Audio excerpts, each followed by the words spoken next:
Hoje é o dia mais feliz da minha vida porque estamos bem acompanhados aqui, ó. Gosta bastante de brincar. E vamos seguindo o estudo, né? É uma questão só que é daquelas bem teóricas, que é uma dissertação dos espíritos, né? Fala sobre as sensações dos espíritos, né? 257.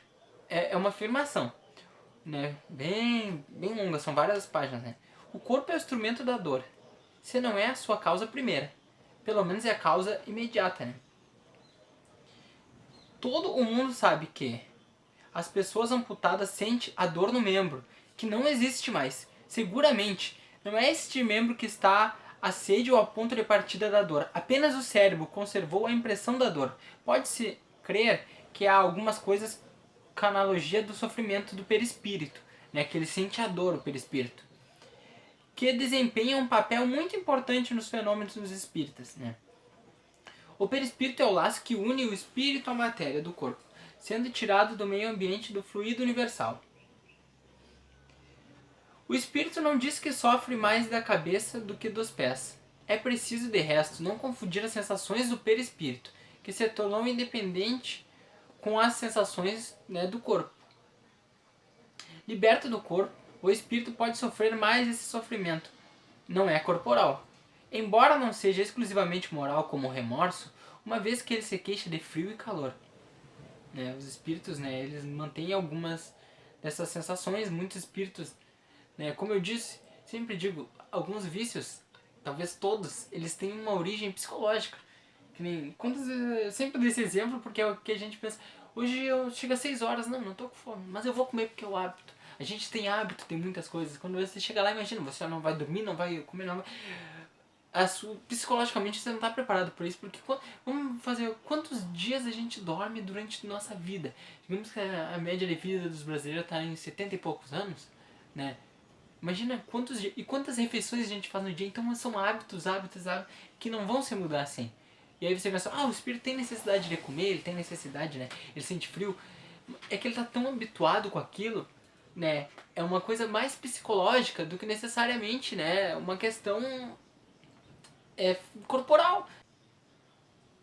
Esse envoltório, né, tirado do meio ambiente, varia de acordo com a natureza dos mundos, passando de um mundo ao outro. Os espíritos trocam o envoltório como trocam de roupa ao passar no inverno, né?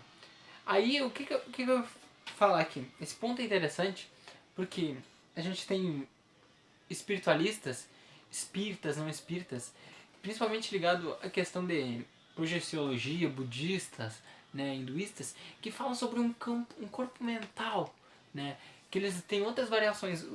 Nós aqui no espiritismo, o Allan Kardec, né, os espíritos sempre afirmam que o perispírito ele não é o mais puro. Há muitas diferenças, muitos, né, corpos mais sutis, né, e aí a gente vai pensando, esse corpo mental que os orientais falam tem totalmente, né, base e lógica com o que a gente estuda aqui, né? Que o corpo mental, eles dizem, a gente teria o nosso corpo aqui físico. Aí teria o corpo que eles chamam de corpo astral, que aqui a gente chama de perispírito, que seria tipo um vaporzinho, assim, a gente aqui, ó, na Terra já não enxerga os espíritos, a maioria, né? Porque eles são bem assim, ó, a textura deles é muito fina, assim, não se enxerga. Aí eles estão em outra sintonia. O campo mental seria muito mais. Nem os espíritos conseguem enxergar aqueles espíritos porque eles já são utilizados muito mais, entendeu?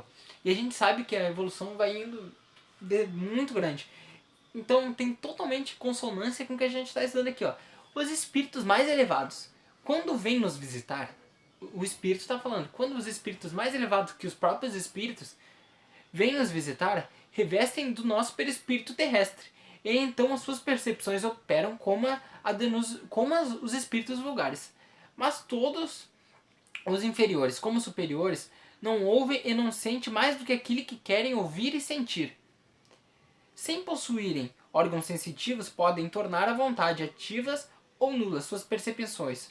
Só uma coisa são forçados, a ouvir os conselhos dos bons espíritos. A visão é sempre ativa, mas eles podem reciprocamente tornar-se invisíveis uns aos outros, segundo a categoria que ocupem. Pode ocultar-se dos que são inferiores, mas não o podem dos que lhes são superiores, né? Então é como assim, Deus sempre vai ver tudo, Deus está no topo da pirâmide, né? E como eu sempre digo, Deus, a gente não consegue enxergar Deus porque a gente ainda é muito inferior, né? Que Jesus Cristo demorou 500, outros dizem que demorou 1000 anos para conseguir reencarnar. Aí você pensa, não é só reencarnar. Mas não, tudo tem uma lógica. Jesus Cristo, como, né, o espírito mais puro que pisou na Terra, ele tava num grau assim, ó, muito grande. E ele tem que vir descendo. E aí ele tem que vir se adaptando. Não é simplesmente ele vem aqui e já reencarna. Ele tem que vir numa descida até a Terra. E aí ele tem um corpo que, digamos, que seria imenso, a gente poderia dizer assim, sem forma nenhuma, só bondade, e ele tem que vir comprimindo aquele corpo, aí vem passando de outros corpos que a gente ainda não tem a denominação, aí a gente faz eu faço essa comparação com os budistas que acreditam no corpo mental, que já não tem mais uma forma, aí já vem do perispírito e aí vem no corpo, e você fica sujeito aqui, os espíritos todos ficam sujeitos à lei dos outros corpos. O que isso fica um exemplo disso? Que Jesus Cristo reencarnou como ser vivo e ele tinha necessidade de comer, de se alimentar. Aí você pensa, mas ele não é um espírito super evoluído? Ele é. Mas, quando você se sujeita a estar num determinado nível de corpo, né? O corpo espiritual, o nosso corpo aqui físico, você se sujeita àquelas leis do corpo, entendeu? Então, por isso que é difícil para os espíritos evoluídos eles estarem sempre aqui a todo momento, aqueles espíritos muito, muito evoluídos. Por isso que Deus não consegue estar aqui, porque é a gente que tem que ir até Ele. E Ele teria que se sujeitar a leis que Ele mesmo criou, não faz sentido, entendeu? E é por isso que a gente vê, imagina, Jesus demorou ali 500 ou 1000 anos, né? É uma divergência, assim, mas a gente sabe que demorou muitos anos até ele conseguir entrar num corpo físico.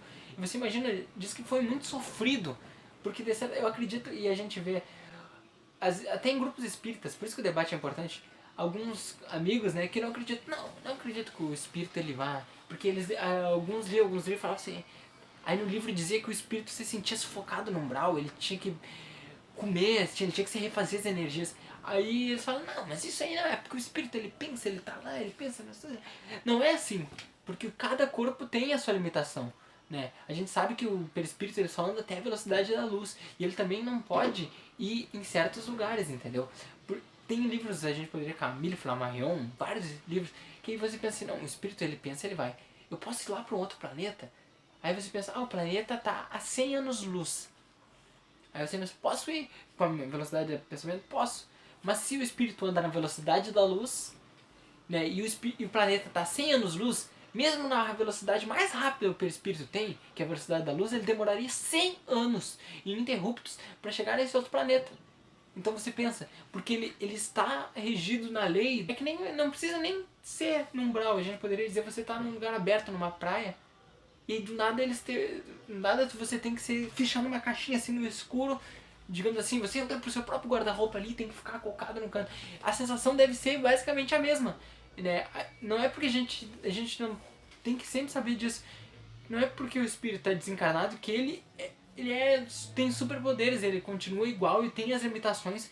E aqui diz, ó, mesmo os espíritos mais evoluídos, quando eles descem, eles têm que se submeter às leis do corpo que eles estão, entendeu? É muito interessante isso. E o estudo ficou longo, mas eu acho que o tema é importante. Os vídeos todos eles ficam no Facebook, no Instagram e ficam também no canal do YouTube, porque o bom do canal do YouTube é que ele fica ali organizado, tem as playlists, tudo. Então eu indico vocês a entrar no canal do YouTube, quem por acaso não vê algum estudo, tá tudo lá na playlist separado. Quem quiser mandar perguntas, mandem que a gente vai tentar responder. E é isso. Um grande abraço, fiquem com Deus. Né? Dá uma olhadinha lá. Dá um oi pra câmera lá, dá um oi pra câmera.